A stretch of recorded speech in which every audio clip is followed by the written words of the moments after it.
Good afternoon, everyone. My name is Hanif. We're from Team Sunny, Columbia University, and we're here to discuss our proposed solar integration plan for the University of Washington. Our team is a great mix. We have talented undergraduates with diverse skills, a specialized master's student, and even Lucy, a Seattle native, to make sure our work connects with the community. Since we come from all across the globe, we bring a unique international perspective to this project. And of course, we couldn't do this without the guidance of Professor Thanos, our faculty advisor, and Anjali Patel, our mentor. The University of Washington in Seattle is acclaimed for its exceptional computer science program and benefits from a strategic location near prominent tech hubs such as Microsoft and Amazon. With a strong commitment to environmental sustainability, the university sets an example through its energy initiatives. Currently, it is predominantly powered by hydroelectric energy, courtesy of Seattle City Light. This supports the university's low emission profile, a mere 0.1 megaton CO2 equivalent from electricity consumption in 2022. The campus showcases its dedication to renewable energy with the installation of 9 solar panel arrays, summing up to a notable 319 kilowatt capacity, highlighting the university's stride towards a sustainable future. This slide lays out the fundamental elements of our proposal, anchored by our diverse team, which is crucial to our approach. We adhere to 4 key principles derived from the Department of Energy's rulebook: sustainability alignment, design excellence, building integration, and financial prudence. These principles shape our decision-making process as we select appropriate sites and buildings for solar panel development. Our approach ensures that the solar project proposal meets the university's goals, adheres to technical constraints, addresses community needs, and maintains financial viability. Additionally, we recognize that our proposed solar installation is on Coast Salish lands, and we are in alignment with University of Washington's land acknowledgement. The subsequent slides will delve deeper into how these guiding principles shape our proposal.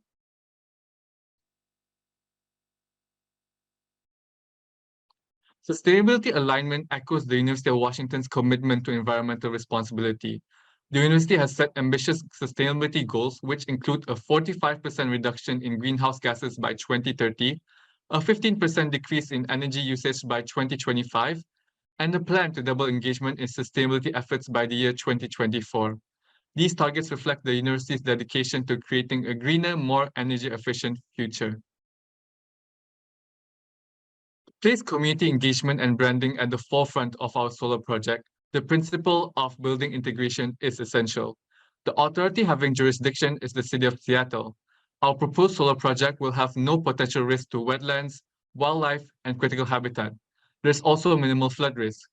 We also ensured that our installations comply with fire safety and accessibility codes by ensuring spacing had 8-inch guidelines from the edges. For each building, we conducted a thorough assessment covering 4 key aspects. First, purpose and functionality. We analyzed the purpose of each building, along with its visitors and users, to understand how our installation could influence the activities and perceptions of the University of Washington, Seattle. Second, historical status.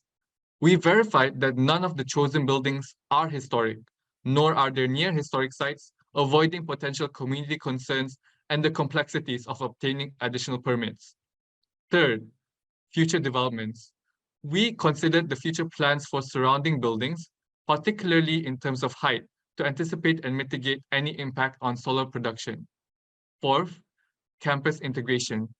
We designed our solar installations to harmonize with the diverse functions of campus life, residential, academic, and public buildings, demonstrating our comprehensive commitment to sustainability throughout University of Washington, Seattle. The third guiding principle is finance. Firstly, we wanted to ensure financial decisions make sense with the University of Washington's goals. For example, we don't suggest the sale of ASREX, since it would affect University of Washington's ability to claim that the campus is powered by renewable energy. It is also important to add revenue sources. With the addition of our carport, there is an added 17 cents per kilowatt hour produced. From this line chart, it is clear that there is a high initial cost, but there is a quick turnaround within the first 2 years, showcasing a strong use of incentives. The approach to designing each solar installation is based on 3 pillars: safety, efficiency, and realism.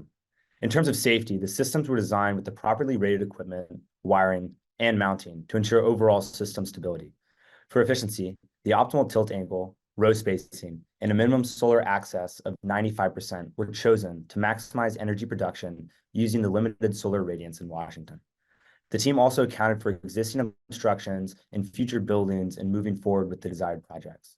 Finally, our design is realistic in the sense that we are proposing a solar installation that is comparable to what the university has done in the past. When selecting the critical modules for our solar array, the team followed a narrative of supporting domestic companies in the hopes of expanding the North American renewable energy market.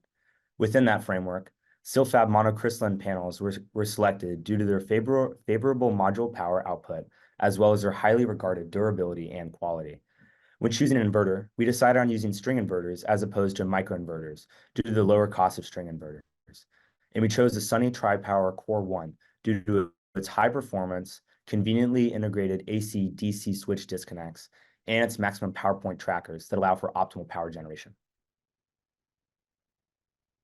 Starting with the short list of buildings provided by UW Solar, our team narrowed it down to the 5 projects indicated by the stars: the Burke Museum, the Bill and Melinda Gates Center for Computer Science and Engineering, the Cedar West and East Apartments, the Mercer Court Apartments, and the E2 parking lot.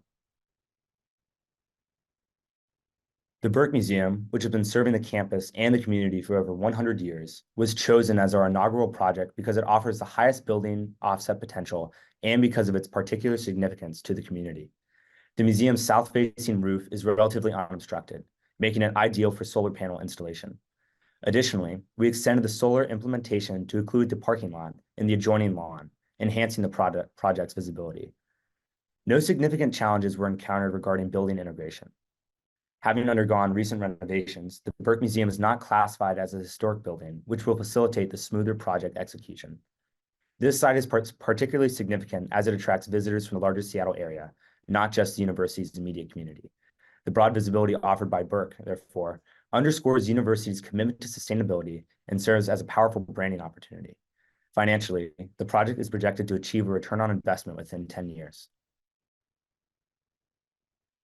The Bill and Melinda Gates Center was strategically chosen for our second solar installation project due to its high foot traffic and visibility as one of the most frequented buildings on campus. Although the building's roof does have obstacles that limit the size of the proposed installation, the installation can still be optimized for maximum energy production. Significantly, this initiative marks the first time a building dedicated to academic purposes, specifically an engineering and computer science center, will feature solar panels at the University of Washington. This installation not only supports the campus's mission of fostering immediate collaboration and ideation, but also visibly underscores the university's commitment to sustainable practices in a high-tech environment. Financially, the project is expected to yield a return on investment within 7 years, thanks to the high energy production of each solar array. The third project selected by our team was the Cedar West and East Apartments, due to it having the second highest building offset. The large, flat roof with few significant obstructions allowed for optimal solar implementation. These results allow for desirable financial performance. Lastly, no significant developmental issues were found for building integration.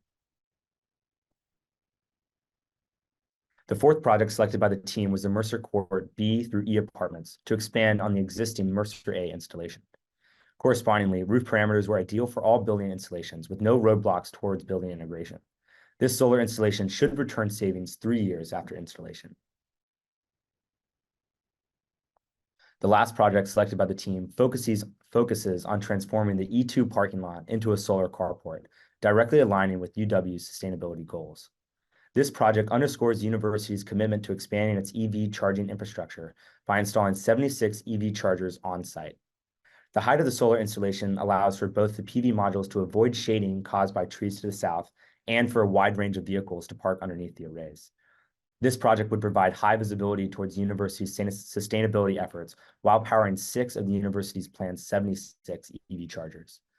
The ability of these solar-powered chargers to provide a source of revenue aids in the financial viability of the project.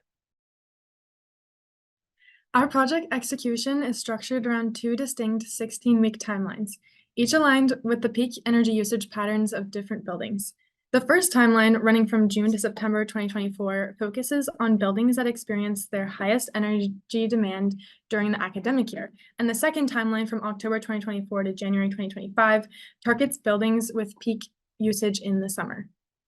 Timeline 1 is from June to 2024 to September 2024, is the Cedar Apartments and the Mercer Court Apartments, whereas timeline 2 is the Bill and Melinda Gates Center, the Burke Museum, and the E2 carports. This approach ensures that installations are timed to minimize disruption and maximize efficiency during periods of peak energy needs. The team conducted a thorough analysis of the heat map distribution system at relevant project locations. We're pleased to confirm that the additional capacity from our proposed projects presents no risk to the grid's function capacity, resilience, or susceptibility of overload. Yes, and then for our community engagement plan, we built a thorough 6-part plan which begins with recognition justice and centers around distributional energy equity practices. A successful community engagement strategy is crucial to community buy-in and supporting all community members to feel included in the installation, upkeep, and eventual end-of-life stages of the solar installation. Additionally, community engagement is especially important to me because I actually grew up 10 minutes from UW, and I went to local public schools, including Bryant Elementary School as a kid, where I was fortunate to be able to benefit from field trips to the Burke Museum myself. And so with our proposal, 10% of the Burke Museum would be powered by solar, which I hope would be a great discussion point and educational opportunity for local students to potentially drive further ideas around sustainability projects. We did our best to align the community engagement plan to the needs and wants of the local community. We directly integrated the UW Sustainability Action Plan through Target 1 and Target 4. Target 1 is to double student, staff, and faculty sustainability engagement. And we work towards this goal through our proposed solar installation by suggesting expanding university-wide communication on sustainability and enhancing community engagement opportunities through interactive screens and open data for community members to see the impact of the solar installation, which could drive innovation and continued interest and action in sustainability projects. And we also used Target 4, which is purchasing. In our plan, we emphasize increasing share of overall spending towards diverse and historically disadvantaged businesses through contracting with small, local, veteran, women, BIPOC-owned businesses. It's really crucial to us that our solar installation is built for and operated by the UW and surrounding communities. Our community engagement strategy is unique, innovative, inclusive approach, which centers on distributional and energy equity practices. This plan welcomes community buy-in and allows for the solar installation to be interactive, educational, and open source to the public. And then now moving into customer savings, you can see that the 5 chosen buildings have reasonable PPA prices. With respect to the system cost, you also notice that the cost per watt is around $1.90, which is roughly 30 cents more expensive than the typical cost per watt. This is due to the high cost of our PV modules, which as well as costs associated with the carport canopies. With this in mind, the best path of action is to have a cash purchase due to the relatively low amount of production. Purchasing a cash purchase results in customer savings beginning on the 7th year. Alternatively, if a PPA option is preferred, the total PPA price will be approximately 12 cents per kilowatt hour. And in conclusion, our proposed solar energy solution is able to uniquely tackle the university's sustainability goals while also taking into consideration our 4 guiding principles in design. We successfully reduce greenhouse gases by doubling the current solar capacity and powering 6 level 2 EV chargers. We also promote community awareness of sustainability efforts by showcasing a W-shaped solar panel array on the highly trafficked Burke Museum. Overall, we firmly believe that the UW will greatly benefit from our proposed solution and will be closer to reaching its sustainability goals. Thank you for your attention, and we welcome any questions.